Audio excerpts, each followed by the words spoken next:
Things are getting increasingly like Star Trek consistently. As NASA noted in an official statement, a multi-dimensional image clinical group were holoported on board the International Space Station before the end of last year, making them the principal individuals to have their 3D resemblances projected into space utilizing innovation from Microsoft and a startup called EXA Aerospace. This is totally new way of human correspondence across huge distances, NASA flight specialist Dr. Joseph Schmid, one of the specialists in the group who were projected into the ISS, said in the proclamation. Moreover, it is a shiny new method of human investigation, where our human substance can go off the planet.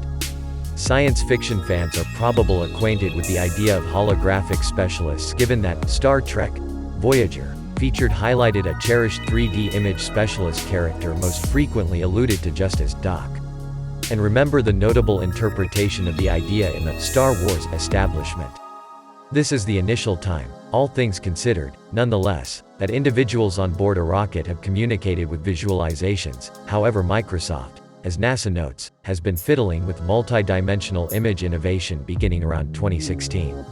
Utilizing Microsoft's HoloLens Connect camera and a PC uniquely equipped with EXA programming, Dr. Schmid and others in his Earthbound group had the option to visit with European Space Agency, ESA, space explorer Thomas Pesquet while he was on board the ISS. Alongside multi-dimensional image tech, EXA is likewise keen on creating increased reality and computer-generated reality programming, which could intend that holodecks, like those on board a large number of the popular Star Trek starships may before long turn into a reality too.